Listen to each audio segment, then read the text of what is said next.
qui nous a invités à participer à cette manifestation, la 5e depuis 2013, depuis l'officialisation de cette date du 19 mars, que nous contestons.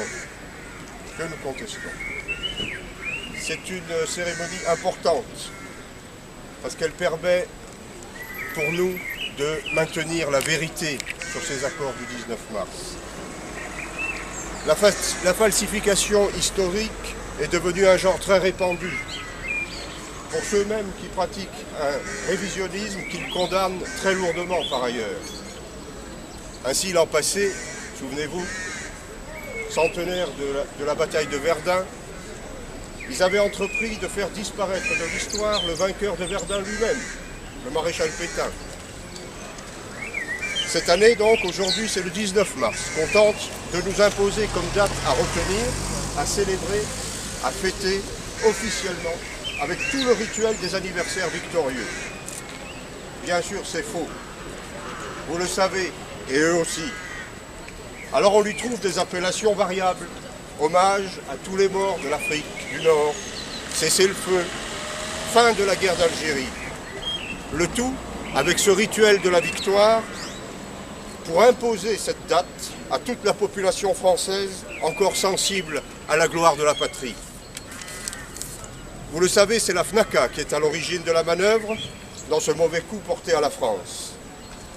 La FNACA, organisme crypto-communiste, au travers de nombre de ses dirigeants, qui a entrepris de récupérer toute une génération de patriotes, appelés en Algérie, puis les témoins disparaissants, de graver dans le marbre de l'histoire sa vision de lutte des classes, de sale guerre, de guerre coloniale du conflit algérien. Cette date du 19 mars qu'ils ont choisie contre près de 30 associations d'anciens combattants qui n'en voulaient pas. Alors nous allons faire une chose, nous allons essayer de rappeler ce que furent ces accords du 19 mars. Qu'est-ce que c'est que le 19 mars? C'est la date officiellement retenue par le pouvoir gaulliste comme devant marquer le cessez-le-feu en Algérie après 8 années d'opérations de maintien de l'ordre requalifiées en guerre en 1999. Que s'est-il réellement passé à cette date?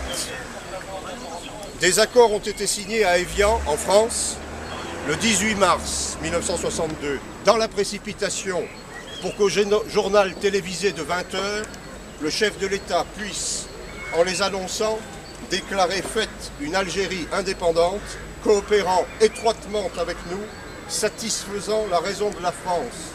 Une grande phrase creuse et mensongère, comme à son habitude, de ce même chef de l'État qui, 4 ans plus tôt, déclarait « Vive l'Algérie française, moi vivant, jamais le drapeau vert ne flottera sur Alger, et à quel massacre livrerions-nous ces populations si nous avions le malheur de les abandonner ?»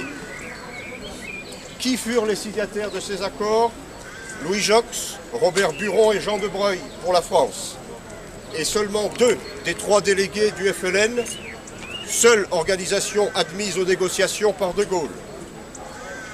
Ce qui a permis un peu plus tard au FLN de dénoncer ces mêmes accords qu'il ne respectait pas en affirmant qu'il ne les avait pas signés. Aujourd'hui, c'est une commémoration officielle qui de fait consacre un triple mensonge. Ces prétendus accords d'Évian sont une énième manifestation du mensonge consubstantiel à l'exercice du pouvoir gaullien. Qu'on en juge seulement par les définitions. Qu'est-ce qu'un accord? Un accord, c'est un arrangement, un règlement, une convention entre plusieurs parties. Mensonge, puisque ces accords ne furent jamais appliqués au seul bénéfice du FLN. Qu'est-ce qu'un cessez-le-feu? C'est la cessation des hostilités.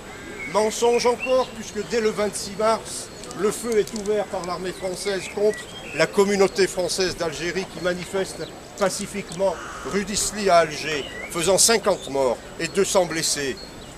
Mais surtout, ce qui constitue une insulte suprême à tous les morts postérieurs au 19 mars 62, c'est l'affirmation mensongère de fin de la guerre d'Algérie. Mensonge devenu légal, entretenu par les représentants de l'État eux-mêmes, qui célèbrent le 19 mars 62 au même titre que le 11 novembre, quand une loi française du 19 décembre 1974 situe officiellement la fin des combats en Algérie au 2 juillet 1962. Et puis surtout, c'est un mensonge sur le terrain, puisque la vérité historique, c'est qu'il y eut plus de morts dans les 9 mois qui ont suivi le 19 mars 62 que pendant les 8 années de guerre qui ont précédé.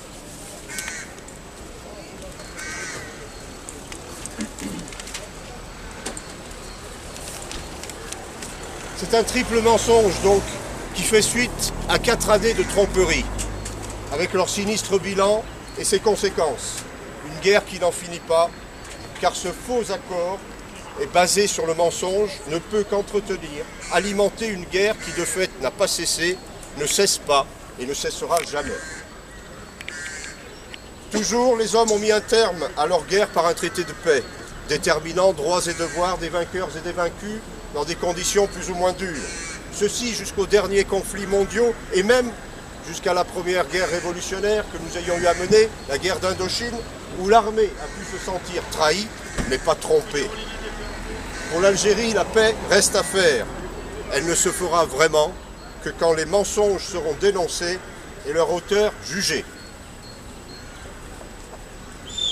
Alors ce qu'il faut retenir, vraiment, la vérité historique, c'est que la guerre d'Algérie est une guerre qui a été gagnée militairement sur le terrain, mais perdue politiquement par la volonté du chef de l'État, pour la plus grande joie des antinationaux, communistes et autres, de l'aspirant Maillot. Vous vous souvenez de ce soldat français communiste, trahissant son pays, son armée, passant à l'ennemi avec une cargaison d'armes.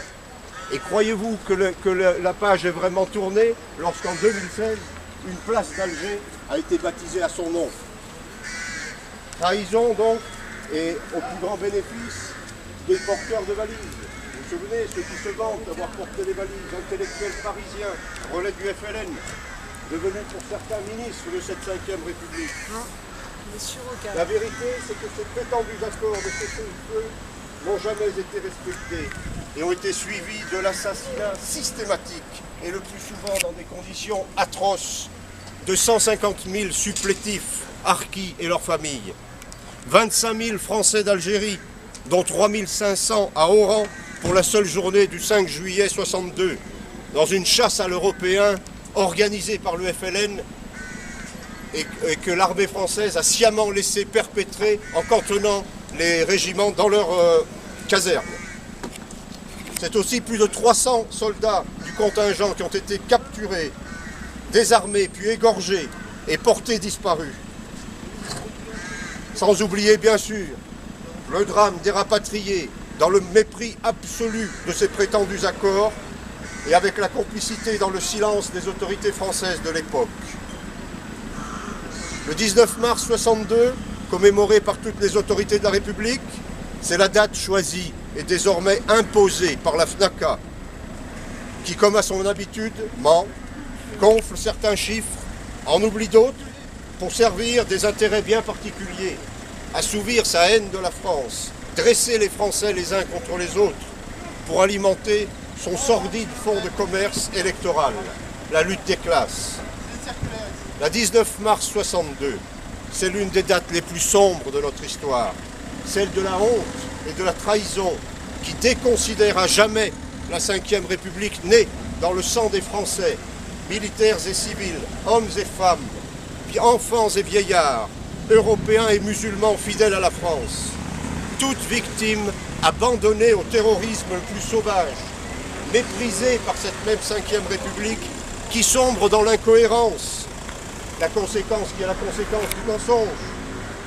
Ainsi pavoise-t-elle elle pavoise aujourd'hui le 19 mars, alors que son président, François Hollande lui-même, le 25 septembre 2016, aux Invalides, reconnaît les responsabilités des gouvernements de l'époque dans l'abandon des harkis, des massacres de ceux restés en Algérie et des conditions d'accueil inhumaines des familles transférées dans les camps en France. Voilà ce que déclare le président de la République, et ceci pendant que sa population, métropolitaine cette fois, subit aujourd'hui, impuissante et désarmée, le même terrorisme sur son propre sol. Alors oui, pour les Français non reniés, le 19 mars 1962 reste à jamais synonyme de honte, de trahison et d'abandon. Pour nous, c'est un devoir que de dire et de rappeler ces vérités.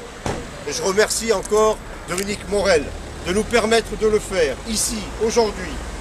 Il est hautement symbolique que sa campagne électorale de législative, qui a été lancée officiellement hier, soit placée ainsi sous le signe de la vérité qui dérange, mais la vérité qui rend libre. Alors, honneur à nos officiers et soldats, engagés ou appelés, honneur aux supplétifs, à la population des différentes communautés et qui sont tous tombés pour l'Algérie française. Et honte à ceux qui les ont trahis et abandonnés et qui salissent aujourd'hui leur mémoire. Qui vive ?